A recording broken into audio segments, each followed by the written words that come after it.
नमस्कार दोस्तों, मैं आपका दोस्त एवरेंद्र सिंह। पुनः एक बार बात करते हैं यूपीपीसीएस प्रीलिम्स से संबंधित कुछ भ्रांतियाँ। दोस्तों, इसमें सबसे पहली भ्रांति उत्पन्न होती है कि क्या हम इसकी पढ़ाई यूट्यूब से कर सकते हैं। तो दोस्तों, ये बहुत बड़ा एग्जाम है, राज्य की सबसे बड़ी परीक्षा है। आप सोचिए, इसको यूट्यूब में खेल खेल में हम इसको पास कर लेंगे, ये संभव नहीं है। हो सकता है कि आप प्रीलिम्स को पास कर लें, मगर मेन समझा के अगर आपके पास कंटेंट नहीं है तो आप मेंस परीक्षा पास नहीं कर सकते हैं, क्योंकि उसमें 8 पेपर हैं, क्वालिटी पेपर आंसर लिखे जाते हैं उनके, तो ये तो संभव नहीं है। फिर बात आती है कि घटना चक्र पूर्वावलोकन है, ये अब कितनी प्रासंगिक रहेगी, यानी कितनी सार्थक रहेगी ये प्रीलिम्स के लिए, मेंस के लिए। और हमने देखा कि 2024 का पेपर बहुत कठिन आया, टफ आया, 39 पेज का था। अपने में पढ़ना, पढ़ के आंसर देना और उस पर फिर इसके बाद गोले करना एक बहुत बड़ा कार्य था। और इसका अगर हमने अच्छे से पहले से ही अगर मॉक टेस्ट नहीं लगाए तो इसको करना बहुत ही कठिन लग रहा था। तो दोस्तों, अब बात ये होती है कि घटना चक्र से कुछ नहीं आया, ये बिल्कुल गलत है। घटना चक्र क्या है कि घटना चक्र हमारे लिए एक आइडिया देती है कि क्वेश्चन किस तरीके से फॉर्मेट होते हैं, किन चैप्टर से क्वेश्चन फॉर्मेट होते हैं और कहाँ से बार बार पूछ रहा है वो। तो हमको ये ध्यान रखना है कि वो किताब कभी भी निरर्थक नहीं होगी। कुछ लोगों ने भ्रांतियाँ फैला रखी हैं कि घटना चक्र दुर्घटना चक्र है। अरे, हम मानते हैं कि आप यूपीएससी से आए हैं, तो आपका वहाँ पर क्या होगा कंटेंट ज़्यादा अच्छा है, तो आप चीज़ों को अच्छे से पॉइंट आउट कर लेते हैं। मगर एग्ज़ाम राज्य का, हर राज्य का अपना अपना एक ट्रेंड है। और यूपीपीसीएस ये आपसे उम्मीद करता है कि क्वेश्चन का फॉर्मेट अलग होता है। इन्होंने क्या करा है, इन्होंने काफ़ी हद तक फॉलो करा यूपीएससी को, मगर इनका देख रहे हैं ना, 15-15, 20-20 क्वेश्चन आपने गलत डाल दिए हैं उनमें, स्टूडेंटों का कितना आहत हो रहा है। तो घटना चक्कर दोस्तों, आप खूब अच्छे से पढ़िएगा, उससे आइडिया लीजिएगा, उसमें एक टेक्स्ट बुक रखिएगा साथ में, जो भी चैप्टर उसमें क्वेश्चन बनना है तो उस चैप्टर को अच्छे से देखिएगा किताब में, तो क्या होगा, एक्यूरेसी बहुत अच्छी आएगी। और लास्ट में अगर आपके लिए टाइम मिलता है तो आप क्या होता है कि लुसेंट की बुक भी बहुत अच्छी है, उसमें कुछ चीज़ें बहुत अच्छे से दी हुई हैं जो एक ही जगह पर हैं और हमारे लिए रिवीजन के लिए बहुत ही अच्छा मैटर तैयार करती हैं। फिर साथ में बात आती है कि कोई ये कहे कि किस सब्जेक्ट से कितना मतलब वो हमारा स्कोर हो सकता है। मैंने आपको पहले ही बताया है कि कोई स्कोर हमें तय नहीं कर सकते पहले से कि किसका होगा, क्योंकि आयोग का ट्रेंड चेंज होता रहता है। कभी वो हिस्ट्री से क्वेश्चन बहुत अच्छे दे देते हैं, कभी वो पॉलिटी से क्वेश्चन बहुत अच्छे दे देते हैं, कभी पर्यावरण से क्वेश्चन की संख्या ज़्यादा हो जाती है, कभी ज्योग्राफी से ज़्यादा हो जाती है। तो हमें इस तो खबर में नहीं पढ़ना है कि हम इसको पढ़ के ही बहुत ज़्यादा क्वेश्चन कर लेंगे, तो ये संभव नहीं है। हमें सब पे ध्यान देना है, बराबर ध्यान देना है। हाँ, ये हो सकता है कि किसी का कोई अच्छा है बहुत ज़्यादा, कोई डोमिनेंट है, किसी का कहीं पर कमजोरी है।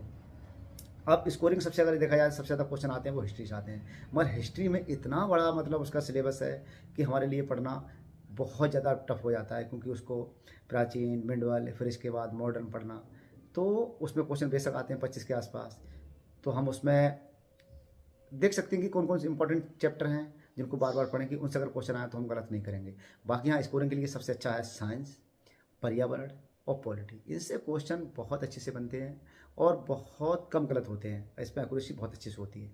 फिर अगर हम उधर देखें तो ज्योग्राफी में अगर हम थोड़ा सा मेहनत कर लेते हैं, कक्षा 11th की जो होती है, क्लास 11th की ज्योग्राफी है, भारत का प्राकृतिक भूगोल, आप उसको पढ़िएगा 11वीं की एनसीईआरटी, बहुत बेस्ट बुक है। आपका कंसेप्ट बहुत क्लियर होगा, क्वेश्चन की गलती की संभावना ना के बराबर रहेगी और आप परीक्षा वाणी को लास्ट में पढ़ सकते हैं, क्योंकि मैंने देखा कि परीक्षा वाणी है उसमें क्वेश्चनों को इस तरीके से मतलब उसमें चैप्टर दिए गए हैं कि क्वेश्चन को बहुत अच्छे से समझाया गया है कि क्वेश्चन का ये आंसर, इस तरीके से ऐसे आंसर। फिर उन्होंने अगले क्या करा है, उसमें प्रैक्टिस टेस्ट दिए हैं, आप प्रैक्टिस करिएगा, आपका स्कोर बहुत अच्छा होगा। और हम सोचें कि किसी भी चीज़ को शॉर्ट टर्म में कर सकते हैं, तो वो आप कहीं ना कहीं गलत करने की संभावना ज़्यादा रहेगी, क्योंकि अब पीसीएस बहुत टफ होता जा रहा है। अब इजी नहीं रह गया, वो समय चला गया कि लोगों ने लुसेंट पढ़ के या फिर घटना चक्र पे डिपेंड करके होके कर लिया, तो वो अब तो नहीं संभव है। हाँ, घटना चक्र हमारे लिए एक सहारा है, हमारा स्कोर में वृद्धि करवाएगी, इसमें नो डाउट। अगर कोई कहे कि घटना चक्र को पढ़ के मैंने 100+ क्वेश्चन कर लिए, तो कहीं ना कहीं उसने घटना चक्र का सहारा लिया, वो गलत बोल रहे हैं। और ये सब बेकार की बात है कि दुर्घटना चक्र किसी को और हमें भ्रमित नहीं करना है, डिस्ट्रैक्ट नहीं करना है।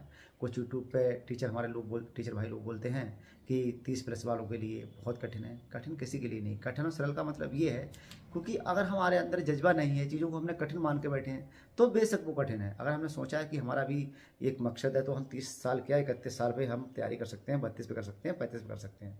बात करते हमारे अंदर पूरा लगन हो, सामर्थ्य हो चीज़ों के प्रति समर्पण हो कि हमें ये करना है तो करना है, इसमें कोई ना नुक्कड़ की बात नहीं है। तो ये नहीं लगता है कि कोई व्यक्ति को ये कहे कि नहीं, नहीं, नहीं, क्योंकि हम देखते हैं कि ना जब हम आंसर को देते हैं तो उसपे हमारी कॉपी जाती है वहाँ पर।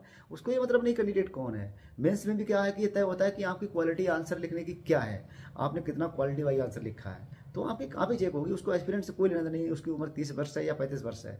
आप ये है कि आप चीज़ों को कितना अच्छे से सोचते हैं, कितनी आपने आपकी एनालिटिक पावर है, तो ये डिपेंड करता है। फिर बात आती है कि इस एग्ज़ाम में किन चीज़ों का ध्यान रखना है।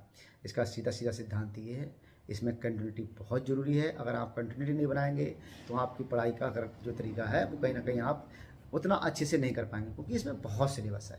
सिलेबस इतना है क्योंकि आप अगर 3-4 घंटा अगर रोज़ नहीं दे रहे हैं और आप सोच रहे हैं कि 1 घंटे में मैं 8 घंटे या 10 घंटे पढ़ के कर लूँगा, वो नहीं है। क्योंकि आप रोज़ पढ़ेंगे तो चीज़ें ख़त्म होंगी तो आपको क्या होगा, प्रेशर कम होगा। फिर आपके लिए क्या होगा, रिवीजन, कई बार इसका रिवीजन बहुत ज़रूरी है। आप सोचें 1-2 बार रिवीजन में हम इसका मतलब आंसर हल ढूँढ लेंगे, तो वो इसमें बहुत कठिन है।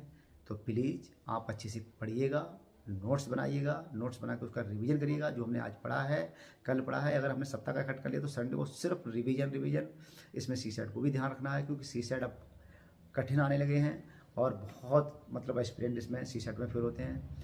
तो इसलिए हमें एक बैलेंस बना के चलना है, खुश रहना है और चीज़ों को आसपास हमारा अच्छा मतलब माहौल रहे, चीज़ों को हम अच्छे से सोचें, परिवार में सुख शांति बनी रहे। थैंक यू, धन्यवाद। फिर मिलते हैं दोबारा।